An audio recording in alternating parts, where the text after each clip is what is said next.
Ladies and gentlemen, this is Freddie Fillmore once again returning you briefly to the WNFA Broadcasting Building in the WNFA Playhouse of the Air. If you're just tuning in, you've been listening to a special program this evening, a reenactment of the infamous 1938 broadcast of The War of the Worlds.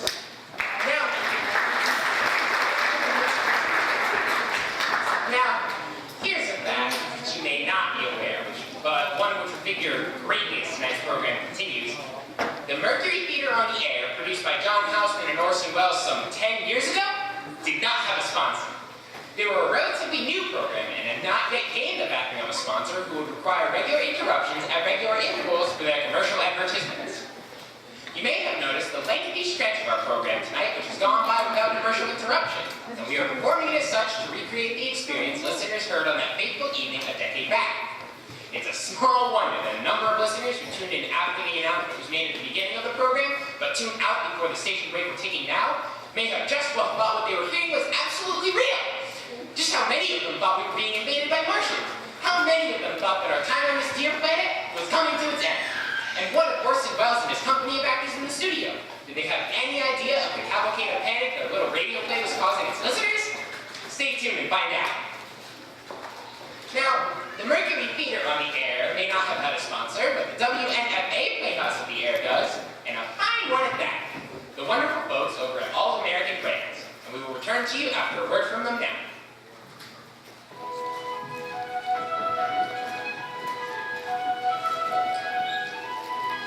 Happy anniversary, darling. Oh, honey, you remembered.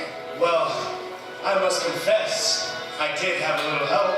Oh, did you circle the date on the calendar? Better than that, I received a reminder telephone call from All American Brands, and they helped me plan an anniversary you'll never forget. Now, if you'll be so kind as to step out into the backyard with me, my dear. Why, whatever on earth. Just a few more steps. Here we are, and surprise! Darling, a hot air balloon. Just what I've always wanted. However, did you know? It was simple. You had it on your All-American Brands list of dreams. Why, I did, but it was only a dream.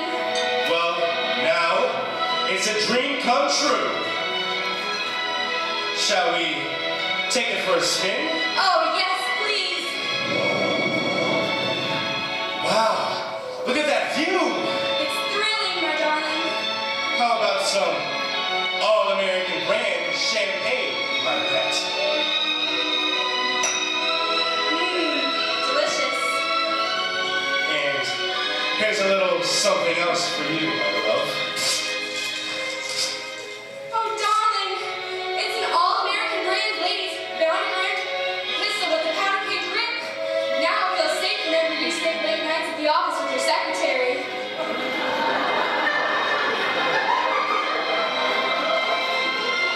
Here's a gift for you, darling. Oh, it's huge. Only the best for you, dear. Is this what I think it is? Is this an All-American Brand man's machine gun? You betcha. Now you'll have all the power you need when you go on those long hunting weekends with your handsome man friends. I can't wait to try this out. No time like the present. I loaded it this morning. And I loaded yours. Shall we? Be my guest. Oh, darling, it's wonderful. Did you see how I hit that bald eagle with only one shot? Not bad for a lady. I'll say, why, darling, you're wonderful.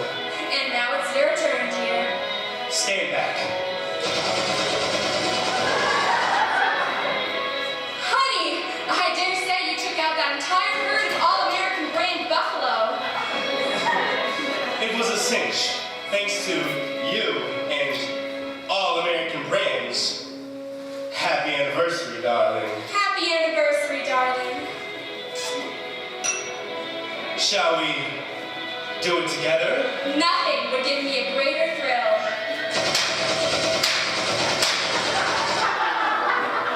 Make every day as wonderful as your anniversary. All American American brand products. Right away for your complimentary 600-page catalog today. You'll be glad you did. Be a proud American with all American brands.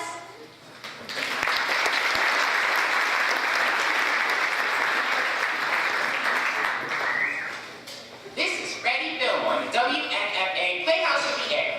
As our story continues, we return you now to Studio 1 at Columbia Broadcasting System. They're standing by during the station break. 2 minutes until we're back on the air.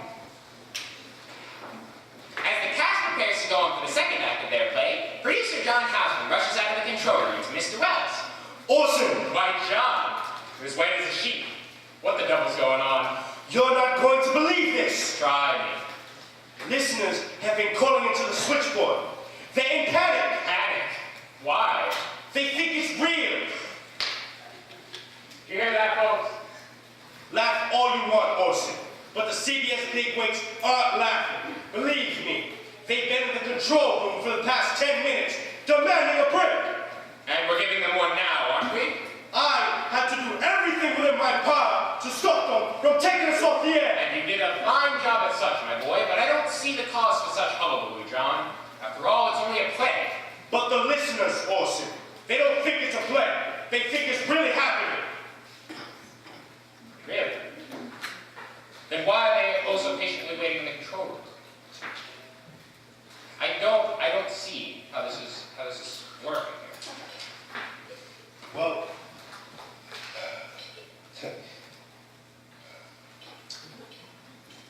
Are they really in a panic? How many calls have come through the CBS switchboard? a sufficient enough number that we're engaging in this conversation. Get me a number, John. Just how many scaredy cats and little old ladies you're calling into the switchboard. I don't need you running in here like the sky is falling. Keep a track in the control room. 1 minute to air. We have a responsibility to the listening public, Orson. And I, for one, believe that responsibility is to keep them entertained. Is it not what we're doing? Yes, Orson. Relax, John. And who knows? Maybe a little bit of attention will land this program a sponsor. Any press is good press. You're not experiencing this little play the same way I am. From the control room. I dare say there's more panic emanating from you at the moment than from our dear listeners.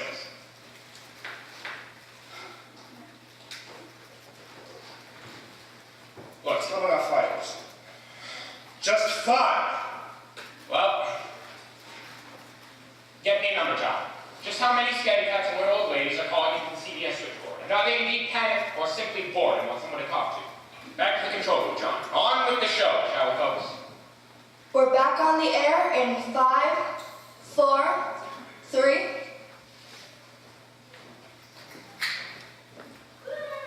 You're listening to a CBS presentation of Orson Welles and the Mercury Theatre on the Air, an original dramatization of The War of the Worlds by H.G. Wells.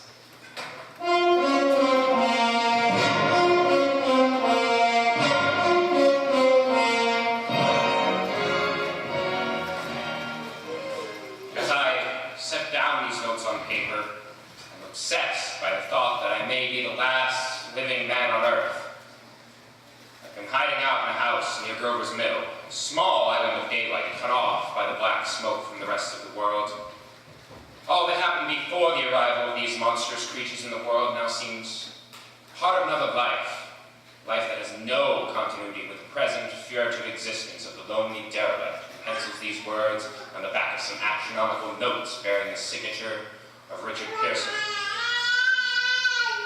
I look down at my blackened hands, my tattered clothes, and my torn shoes, and I try to connect them with a professor who lived at Princeton, and who, on the night of October 30th, glimpsed through his telescope an orange splash of light on a distant planet. My wife, my colleagues, my students, my books, my observatory, my world. Where are they? Did they ever exist? Am I, Richard Pearson? What day is it? Do days exist without calendars? Does time pass when there are no human hands up to wind the clocks? mystery between the dark covers of this little book that was meant to record the movements of the stars. But to write, you must live. To live, you must eat. I find moldy bread in the kitchen, and an orange not too spoiled to swallow. I keep watch at the window. From time to time, I catch sight of a Martian above the black smoke. The smoke still holds the house in its black coil, but at length I hear a hissing noise, and I see a Martian mounted on a machine, spraying the air with a jet of steam as if to dissipate the smoke. I watch in the corner as his huge metal legs nearly brush against the house. Exhausted by terror, I fall asleep. It's morning. Morning. The sun streams in the window. The black cloud of gas to the north is lifted, and the scorched meadows look as though a black snowstorm passed over them. I venture from the house. I make my way to the road. No traffic. Here and there, a wrecked car, baggage overturned, blackened skeleton. I push on north. For some reason, I feel safer trailing these monsters than I do running away from them. I keep a careful watch. I've seen the Martians feed, and should one of their machines appear over the tops of the trees, I'm ready to fling myself flat on the earth. I come to a chestnut tree. October chestnuts are ripe. I fill my pockets. I must keep alive. 2 days I wander in a vague northerly direction through a desolate world. Finally, I notice another living creature. A small red squirrel in a beech tree. I stare at him. He stares back at me. I believe in that moment the animal and I shared the same emotion. Joy of finding another living being. I push on north. I find dead cows in a brackish field. Beyond, the charred ruins of a dairy. The silo remains standing guard over the wasteland like a lighthouse deserted by the sea. Astride the silo perches a weathercock. The arrow points north. Next day, I came to a city vaguely familiar in its contours, yet strangely dwarfed and leveled off as if a giant hand had sliced off the highest towers with a capricious sweep. I reached the outskirts. Found Newark, undemolished but humbled by the whim of the advancing Martians. Presently, an odd feeling of being watched, I caught sight of something crouching in a doorway. I made a step towards it, rose up. A woman! A woman armed with a large knife. Stop! Where did you come from? I come from many places, a long time ago, from Princeton. Princeton, huh? That's near Grover's Mill. Yes. Grover's Mill. There's no food here. All this end of town and down to the river, this is my country. There's only food for one. Which way are you going? I don't know. I guess I'm looking for people. What was that? Did you hear something just then? Only a bird. A live bird. You get to know that birds have shadows these days. Say, we're in the open here. Let's crawl into this doorway and talk. Have you seen any Martians? Nah, they've gone up to New York. At night, the sky is alive with their lights, just as if people were still living in it. But by day, you can't see them. 5 days ago, they carried something big across the flats near the airport. I think they're learning how to fly. Fly? Yeah, fly. It's all over with, Mandy. Strangely, there's still you and I, 2 of us left. They've got themselves in solid. They've wrecked the greatest country in the world. Those green stars, they're probably falling somewhere every night. They've only lost one machine. There isn't anything to do. We're done. We're licked. Where were you? You were in uniform. What's left of it? I was in the militia. National Guard. Ooh, that's good. It wasn't any war any more than there's war between men and ants. We're eatable ants. I found that out. What will they do with us? I've thought it all out. Right now, we're caught as if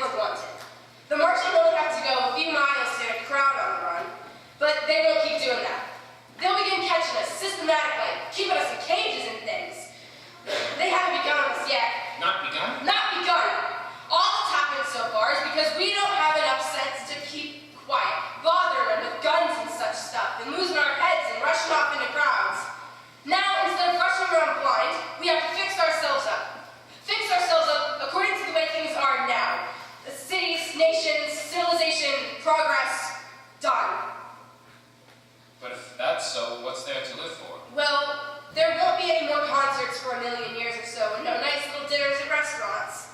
If it's amusement you're after, I guess the game's up. Well, what is there left? Life! That's what I want. I want to live. Yeah, and so do you. I don't want to be exterminated, and I don't mean to be bred either and tamed and fattened like an ox. What are you going to do? I'm going on, right under their feet. I got a plan. We humans, as humans, are finished. We don't know enough. We gotta learn plenty while we've got a chance. We've gotta live and keep free while we learn, see? I've thought it all out, see? Tell me the rest. Well, it isn't all of us that were made for wild beasts, and that's what it's gotta be. That's why I watched you. All these little office workers that used to live in these houses, they'd be no good. They just used to run off to work. They haven't any stuff to them. I've seen hundreds of them running wild to catch their commuter train in the morning for fear they'd be canned if they didn't, rushing home at night in fear they'd be late for dinner. Lives insured and a little invested in case of accidents, and on Sundays, worried about hereafter. The Martians be a godsend for those guys. Roomy cages, good food, careful breeding, no worries. After a week or so of chasing about the fields on empty stomachs, they'll come and be glad to be caught. You have thought this all out, haven't you? You bet I have, and that isn't all. These Martians make pets of some of them too and train them to do tricks. Who knows? Get sentimental over the pet boy who grew up and had to be killed. And maybe some will train to hunt us. No, that's impossible. No human being would ever... Yes, they will! There's men who will do it gladly. If one of them ever comes after me, why? In the meantime, you and I and others like us, where are we going to live when the Martians are near? I've got it all figured out. We'll live underground. I've been thinking about the sewers. Under New York, there are miles and miles of them. The main ones are big enough for just about anybody. And even still, there's cellars, vaults, underground storerooms, railway tunnels, subways, you begin to see, huh? And we'll get a bunch of strong men together. No weak ones. That rubbish out. And you men need to go. Well, I gave you a chance, didn't I? We won't quarrel about that. Go on. And we've got to make a safe place for us to stay in. Get all the books we can. Science books. That's where men like you come in, see? We'll raid the museums. We'll even spy on the Martians. Who knows?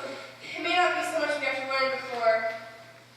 Just imagine this. 4 or 5 with their own fighting machines suddenly start off, heat rays right and left, and not a Martian in them, but men who have learned the way how.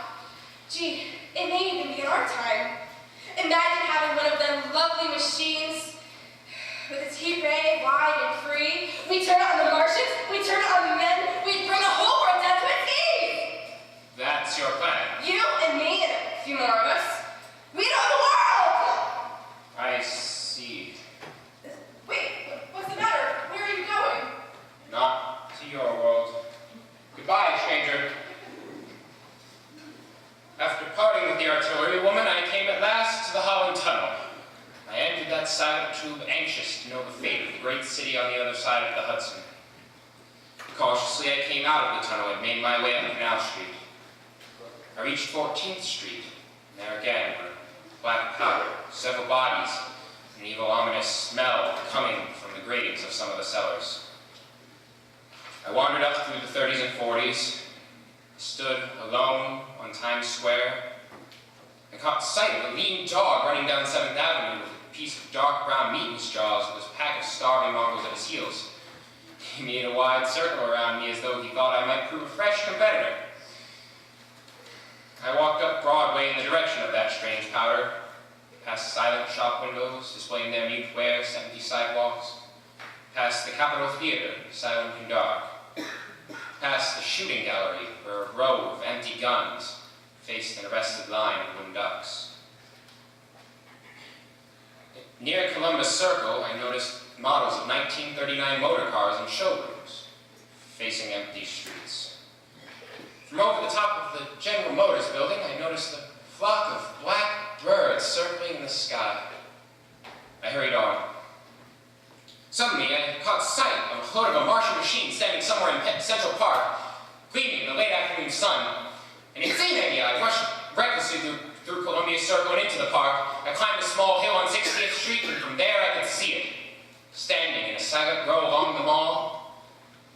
16 of those great metal titans, their cowls empty, their great steel arms hanging listlessly by their sides. I looked in vain for the monsters that inhabit those machines. Suddenly, my eyes were attracted to the immense flock of black birds that hovered directly below me. They circled the ground, and there, before my eyes, stark and silent, lay the Martians, the hungry birds, pecking and tearing down shreds of flesh from their dead bodies. Later, their bodies were examined in laboratories, where it was found that they were killed by disease bacteria, which their systems were unprepared. Slain, after all man's defenses had failed, by the humblest thing that God in his wisdom put upon this earth. Before the cylinder fell, there was a general persuasion that through all of deep space, no life existed beyond the petty surface of our minute sphere. Now we see further. Dim and wonderful is the vision I have conjured up of life spreading slowly from this little seabed of the solar system through the inanimate vastness of sidereal space. But that is a remote dream. It may be that the destruction of the Martians is only a reprieve. To them and not to us is the future ordained, perhaps. Strange it now seems to sit in my peaceful study at Princeton, where writing down the last chapter of a record begun at a deserted farm near Grover's Mill. Strange to see through my windows the university spires dim and blue through an April haze. Strange to see children playing in the streets. Strange to see young people showing on the green where the new spring grass heals the last black scars of a bruised earth. Strange to see sightseers entering a museum where the disassembled parts of a Martian machine are kept on public view. Strange to recall the first time I saw it, bright, clean cut, hard and silent, under the dawn of that vast, great day. This is Orson Welles, ladies and gentlemen, out of character, to assure you that the War of the Worlds has no further significance than as the holiday offering it was intended to be. The Mercury Theater's own radio version of dressing in a sheet, jumping out of a bush, and saying boo. Starting now, we can soak all your windows and steal all your garden gates by tomorrow, so we did the next best thing. We utterly destroyed the world and annihilated the CBS before your very ears. You will be relieved, I hope, to learn that we did not mean it and that most institutions are still open for business. So goodbye, ladies and gentlemen, and remember the terrible lesson you've learned tonight. That grinning, glowing, globular invader of your living room is an inhabitant of the pumpkin patch. And if your doorbell rings and nobody's there, that was no Martian. It's Halloween!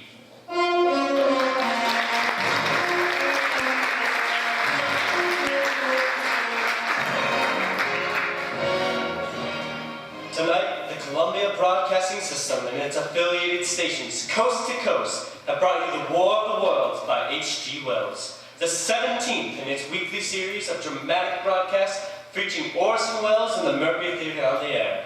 Next week, we will present a dramatization of 3 famous short stories. This is the Columbia Broadcasting System. And with that, ladies and gentlemen, the Mercury's play came to an end. By now, the control room at CBS was full of police and reporters who producer John Houseman was trying to hold off from barging into the studio. But now that the broadcast had concluded, just how long could he hold them at bay? And what of the public, who had been calling into the switchboard frantically? And what of the people? How would they change the lives of Orson Welles, swept up in waves of hysteria caused by the Halloween prank? How would they change Orson Welles, Howard Koch, and even the future of broadcasting itself? Stay tuned and find out after a word from our sponsors. Merry Christmas, everyone! Christmas already? Wow, time sure flies when you're spending quality time with your family in your all-American Brands Deluxe Backyard Bomb Shelter. Oh, you too. Merry Christmas, Mother!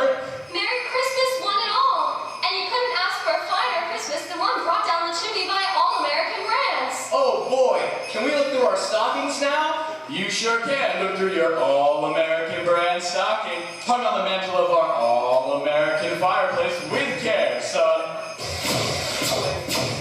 Wow, a robot that shoots real fire! Do you like it, son? It's swell. Take me to your leader. Take me to your leader.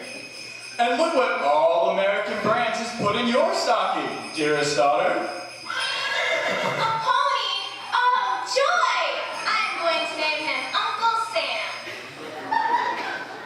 Whether you're shelter, or in the comfort of one of the new all-American brands suburban communities that are popping up all over this wonderful country of ours, you can make Christmas every day with the fine line of all American Brands products. Right away for your complimentary 600-page catalog a day. You'll be glad you did. Be a proud American with all American brands.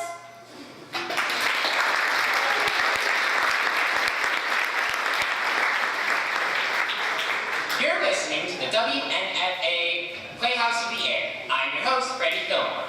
We return you now to the evening of October 30th, 1938.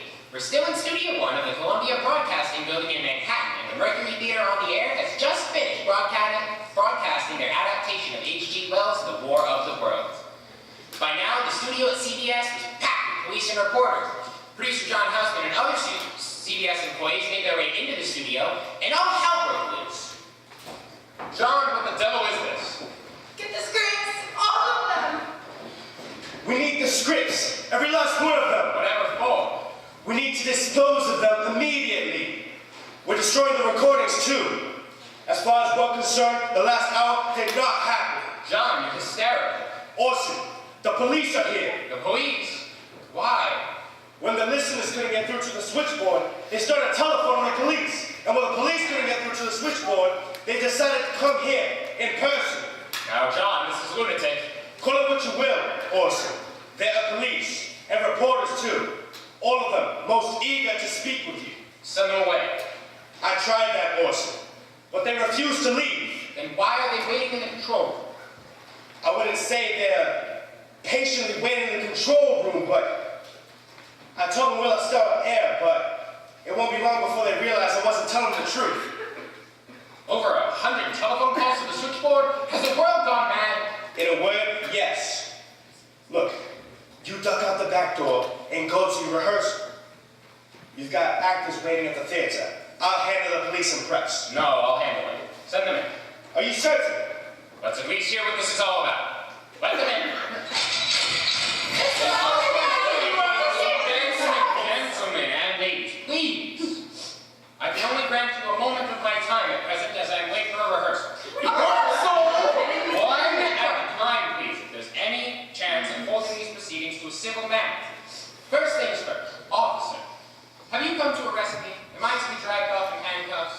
Well, sir, the thing of it is... Stop, will you? Well, sir, the thing of it is that I should arrest you for your own safekeeping. My safekeeping. Isn't that talk? Safekeeping for what? Pray tell. You've caused quite a stir out there, Mr. Wells. Have I broken any law? Well, no, sir. There's no law I know of for what you've done. And you can't very well place a radio program under arrest now, can you? No, sir. I may ask your kind assistance in safekeeping from these ladies and gentlemen of the press, but let's hear what they have to say for themselves first, shall we? Miss One at a time, please. How many deaths have you heard of?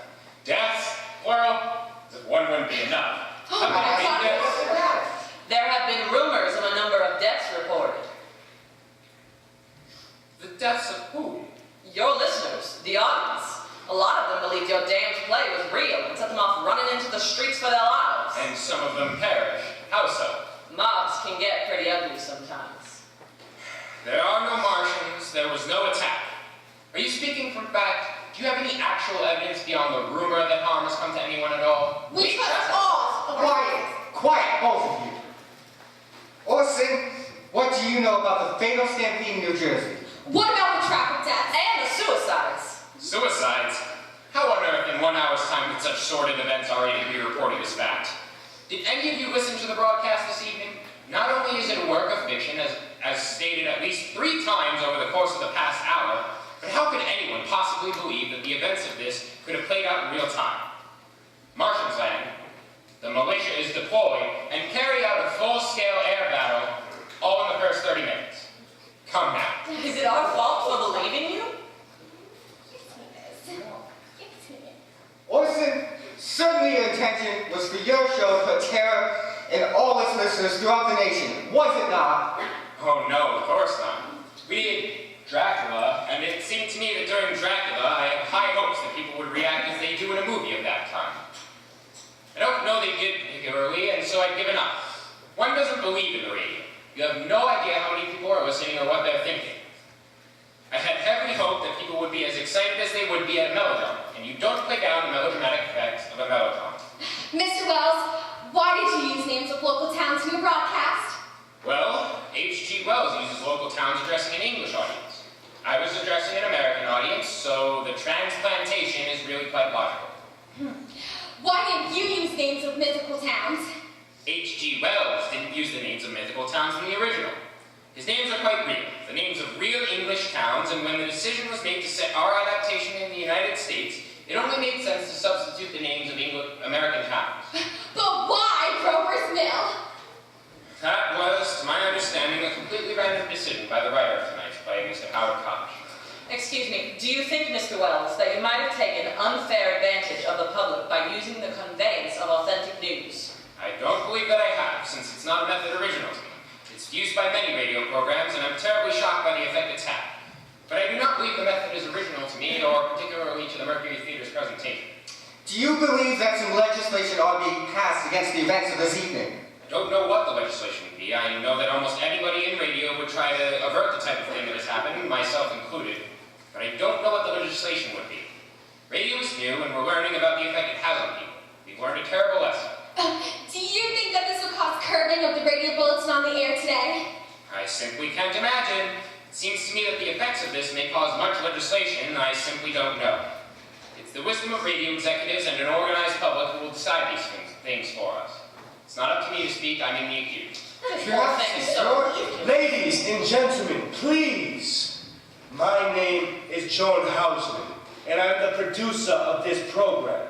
And Mr. Wells has no further comments at this time.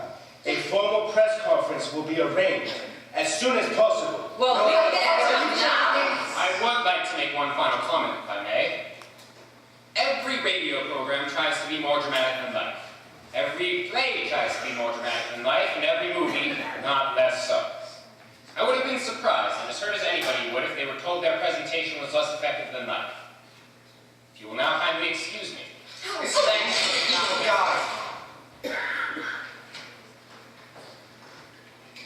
Immediately following the broadcast, newspaper columnist and commentator Walter Winchell began his weekly broadcast on rival network NBC as follows. Mr. and Mrs. America, there is no cause for alarm. America has not fallen. I repeat, America has not fallen. Winchell contributed a lot to the confusion over at NBC because no sooner were we off the air than he was saying there's no cause for alarm to a whole different set of people. Those who have been tuned into NBC all evening and not yet heard the tale of the Martian Man. The following announcement was broadcast over the Columbia Broadcasting System on the same evening at 10:30, 11:30, and 12 midnight. For those listeners who tuned in to Orson Welles' Mercury Theater on the Air broadcast from 8 to 9 p.m. Eastern Standard Time tonight, and did not realize that the program was merely a modernized adaptation of H.G. Wells' famous novel, The War of the Worlds, we are repeating the fact, which was made clear 4 times throughout the program, that while the names of some American cities were used, as in all novels and dramatizations, the entire story and all of its incidents were fictitious. Here's Mr. Howard Koch on how he came to learn of the play's aftermath. After listening to the broadcast in my apartment, I went to sleep, blissfully unaware of what was happening outside. Houseman called in the night to break the news, but I was too exhausted to hear the telephone ring. The next morning, blessed Monday, when I could afford the time for a haircut, I walked down 72nd Street on my way to the barber shop. There was an air of excitement among the passerby, catching ominous snatches of words like invasion and panic. I dreaded that Hitler had invaded some new territory and the world that we all dreaded had finally broken out. When I anxiously questioned the barber, he broke into a broad grin. Haven't you heard? And he held up the front page of the morning newspaper with the headline, Nation in Panic from Martian Broadcast. I stared at the paper while the confused barber stared at me. Center page was a picture of Orson. His arms outstretched in a gesture of helpless panic. And underneath, the title of my opening play, Murr. The newspapers had a field day. The Daily News, Extra, extra, fake radio worsters tear through U.S. the New York Times, Radio listeners in panic, taking in war drama is fact. the Boston Globe, Radio plane terrifies nation. Mars invasion, it's unreal. Hysteria grips folks listening in late. Many think world coming to an end. Read all about it. from coast to coast, there were reports of families rushing out of their homes, piling into cars, and heading off for parts unknown. Incidents of people weeping and fainting in public were recorded in almost every major city. The program was dubbed and forever known as the Panic Broadcast. More than 12 million articles would appear in the newspapers over the following weeks. Here's Mr. Hausman on what has been called the press radio war. The newspaper game was, shall we say, radio's greatest fan. This wildest competitor had stolen some of the finest journalists and had taken many of the print advertisers as well. Newspapers had an axe to grind, and our broadcast gave them a chance to sell their papers with sensationalistic stories of panic, but also provided an opportunity to drive home the message that radio should not be trusted. It was estimated at the time that 12 million people listened to the broadcast at the time it aired. Further research showed that 1 in 12 listeners believed the broadcast to be real. In Indianapolis, Indiana, a distraught woman ran into a crowded church. New York's been destroyed. The whole world is ending. You all might as well go home and die. I just heard it on the radio. Services were dismissed. In Pittsburgh, Pennsylvania, a woman, after listening to the broadcast, grabbed a bottle of poison and screamed to her husband. I'd rather die this way than die like that. Give me the bottle of poison. Her husband stopped her just in time. The small town of Concrete, Washington was dealt a double blow. At the height of the broadcast, as the Martians were about to unleash their death ray, a transformer blew at the local power station, causing a mass panic. On the following morning, Halloween, a press conference was held at CBS. You want me to speak now? I'm sorry. It came to me as a great surprise that a story, a fine H.G. Wells classic, fantasy, the original, for so many succeeding comic strips and adventure stories and novels about a mythical invasion by monsters from the planet Mars, should have had so profound effect upon radio listeners. The date of the broadcast was clearly stated as being 1939, and the invasion of mythical monsters from the planet Mars seemed to be to us clearly in the realm of fairy tale. Of course, we are shocked and deeply regretful about the results of last night's broadcast. Most newspaper columnists bitterly condemned the broadcast as a horrible prank on the innocent, unsuspecting people. I believe a suit should be filed against Orson Welles and the Columbia Broadcasting System for his wrongdoing. Wells' performance on the radio Sunday evening was a clear demonstration of his inhumane instincts and his fiendish joy in causing distress and suffering all over the country. He is a carbuncle on the rump of degenerate theatrical performers, and he should make amends for his consummate act of asininity.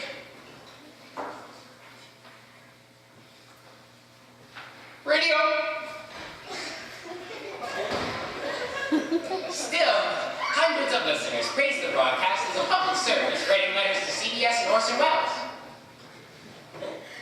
Gentlemen, in order to you and to all the rest of the cast of the War of the Worlds.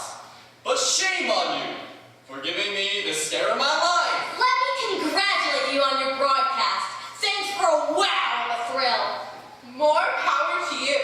The Martian visitation upon this Earth was a masterpiece of realism.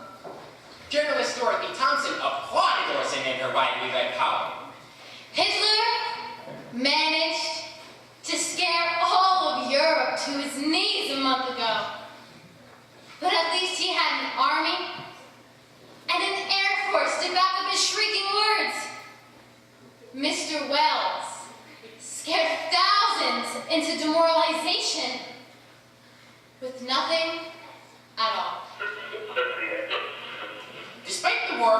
dismal crossing rating of 5.4, the fury it created proved to the Campbell Soup Company that people were listening and signed on as a sponsor at a most lavish figure. Beginning December 9th, the Mercury Theater became the Campbell Playhouse. The makers of Campbell Soups presents the Campbell Playhouse. Orson Welles, producer. Tonight, Orson Welles takes over the direction of the Campbell Playhouse and offers you, as his very first production, America's bestseller, Daphne du Maurier's Rebecca. Exciting news indeed, as I am here to welcome the white hope of American stage as the director and star of the Campbell Playhouse. In late 1938, Princeton University social psychologist Hadley Cantrill conducted an in-depth study of the public reaction of the broadcast. Poring over radio statistics, he sent out 1,000 surveys and conducted more than 100 interviews of listeners, which Cantrill published in a book the following year. Cantrill found that a number of listeners replaced the word Martians with the word Germans, as in the testimony of a woman Cantrill called Sylvia Holmes. We listened, getting more and more excited. We all thought the world was coming to an end. Then we heard, "Get gas masks!" That was the part that got me.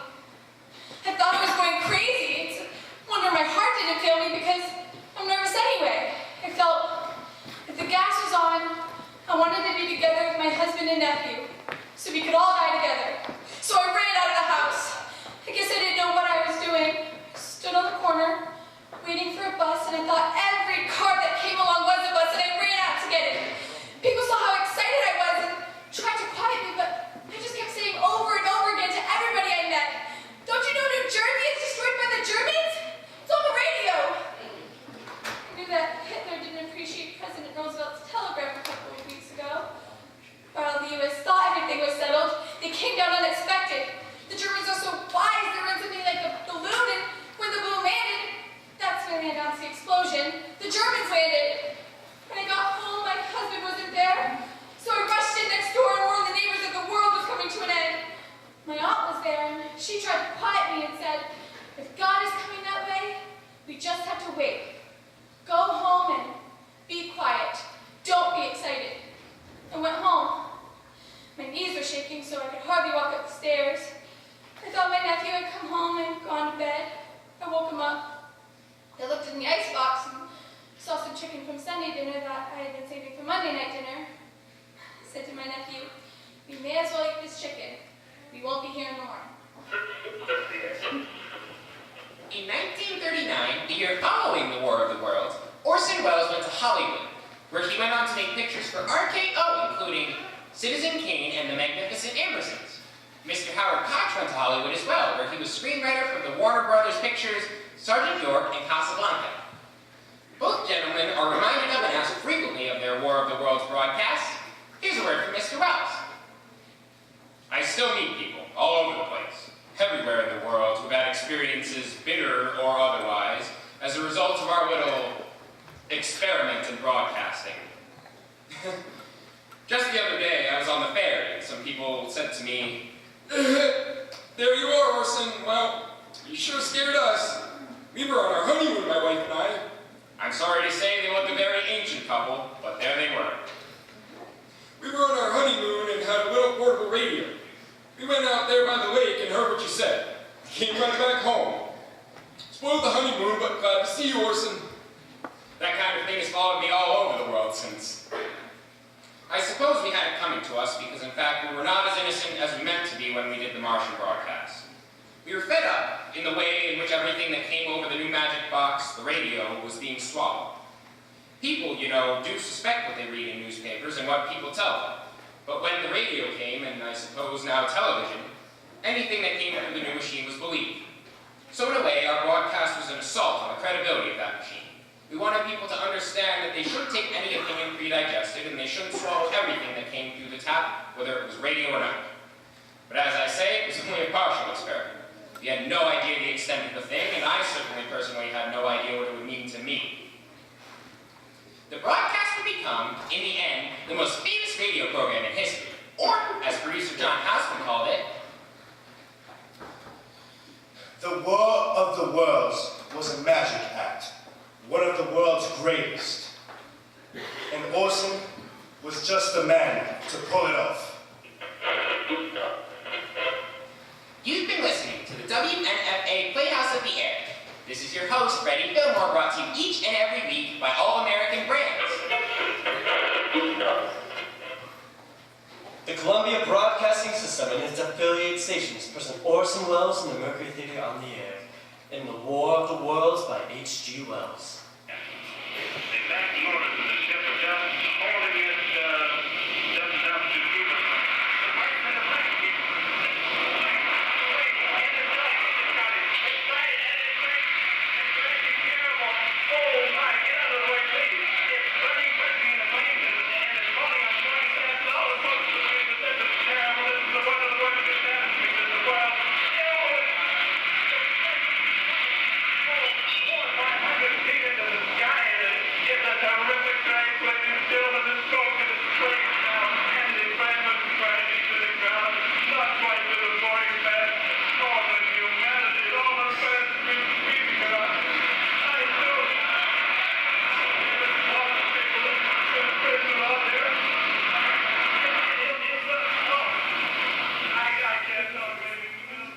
What's that? There's flames in the mirror, and it leads rid of the advancing men and strikes them head on. Good Lord, they're turning to flame! Ever since the Japanese attack on Pearl Harbor, many Americans find themselves living in constant fear of another surprise attack. The president has authorized the deportation and incarceration of Japanese Americans for their own safety and ours. Good evening, ladies and gentlemen. From the Meridian Room in Park Plaza, we bring you the music of Ramon Mercado and his orchestra. The Red Menace is a real threat to all Americans. Senator McCarthy is doing all he can to stamp out the scourge upon us and urges you to report any suspected communist activity to your local authorities. For the only hope in overcoming the fear that is crippling our great nation is vigilance. Citizens of the nation, shall not try to conceal the gravity of the situation that confronts this country, nor the concern of your government in protecting the lives and property of its people. In the midst of what's being called the Cuban Missile Crisis, President Kennedy has raised the U.S. alert level to DEFCON 2. Americans live in fear of nuclear war, and Russian leader Nikita Khrushchev went so far as to say that, quote, the survivors of a nuclear war would envy the dead, unquote. Ladies and gentlemen, this is Caulfield speaking to you from Grover's Mill, New Jersey.